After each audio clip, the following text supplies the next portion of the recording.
అసలే అది ప్రత్యర్థులకి కంచుకోట. కొన్నేళ్లుగా ప్రయత్నం చేస్తే మొన్నటి సాధారణ ఎన్నికల్లో విజయం దక్కింది. మరి అలాంటి చోట ఏ పార్టీ అయినా ఏం చేయాలి, ఎలా ఉండాలి? దక్కిన విజయాన్ని ఆస్వాదించాలి, అధికారం అండతో అభివృద్ధి చేసుకోవాలి, పార్టీని మరింత వృద్ధి చేసుకోవాలి. కానీ ఆ నియోజకవర్గంలో పరిస్థితి అలా కనిపించడం లేదట. కొన్నాళ్లు అంతా ఓకే అనిపించినా ఇంకెందుకో నేతల తీరు తేడా కొడుతుందట. ఇంతకీ అది ఎక్కడ, అసలు ఏం జరుగుతోంది? కడపలో ముదిరిన కయ్యాలు, మాధవిరెడ్డిపై సీనియర్ల మాటల తూటలు, వలస నేతలకు ప్రాధాన్యత ఎక్కువైందా? తెలుగు తమ్ముళ్లలో ఆధిపత్య పోరు.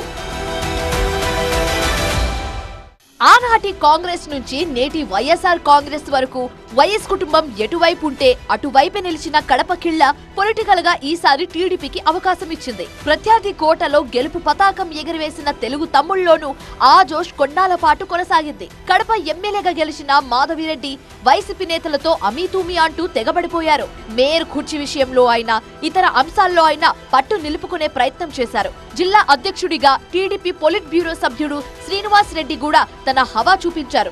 అంతేకాదు, ఎన్నడూ లేనిది ప్రత్యర్థి ఇలాకాలో పార్టీ పండుగ మహానాడును నిర్వహించి జిల్లా నేతలంతా కలిసి ఐక్యంగా పనిచేసి అధిష్టానంతో శబాషని కూడా అనిపించుకున్నారు. మరి ఇప్పుడేమైందో తెలియదు.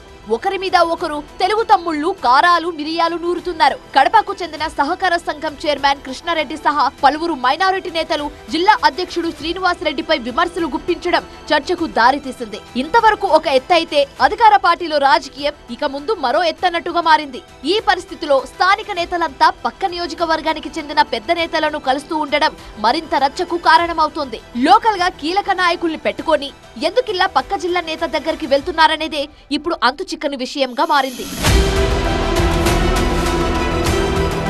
కడప నియోజకవర్గంలో కొంతమంది అసమ్మతి నేతలు ఎమ్మెల్యే మాధవితో పాటు ఆమె భర్త జిల్లా పార్టీ అధ్యక్షుడు శ్రీనివాస్ రెడ్డిపై అసహనం వ్యక్తం చేస్తున్నారు. మొన్నటికి మొన్న నీటి సహకార సంఘం చైర్మన్ కృష్ణారెడ్డి చేసిన విమర్శలు వివాదానికి దారితీశాయి. వైసీపీ నుంచి టీడీపీలోకి వచ్చిన కార్పొరేటర్లకు ఇస్తున్న ప్రాధాన్యత టీడీపీలో మొదటి నుంచి కొనసాగుతున్న వారికి ఇవ్వడం లేదంటూ ఆయన ఆరోపణలు చేయడం అగ్గి రాజేసిందని చెప్పొచ్చు. శకుని లాంటి వాళ్లను పార్టీలో చేర్చుకుంటున్నారంటూ బహిరంగంగానే విమర్శలు గుప్పించారు. వారి వల్లే పార్టీ పరిస్థితి దిగజారుతోందని, స్థానిక సంస్థల ఎన్నికల్లో వారికి టికెట్లు ఇస్తే అసలు సిసలైన టీడీపీ కార్యకర్తలకు న్యాయం జరగదని కృష్ణారెడ్డి వ్యాఖ్యానించారు.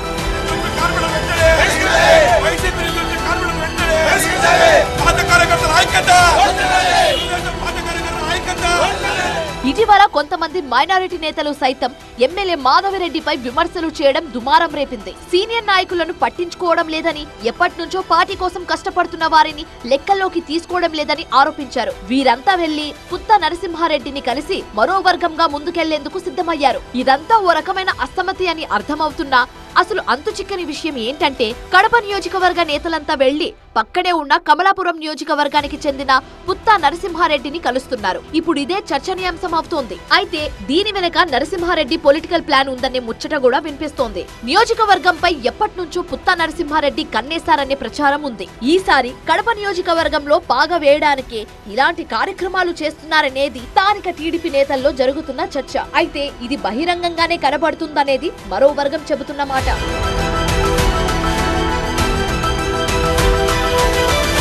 కడప టీడీపీ నేతలకి ఏమైనా ఇబ్బంది ఉంటే అధిష్టానం దగ్గరకు వెళ్లాలి, లేదా పార్టీ పెద్దల్ని ఎవరినైనా కలవాలి. అంతేగాని ఇలా పక్క నియోజకవర్గపు నేత దగ్గరికి వెళ్లడం చూస్తుంటే జరుగుతున్న ప్రచారం నిజమేనని తెలుస్తోంది. ఇంతకీ శ్రీనివాస్ రెడ్డికి పుత్త నరసింహారెడ్డికి ఏమైనా వర్గ విభేదాలు ఉన్నాయా అంటే బహిరంగంగా అయితే ఏమీ లేవు.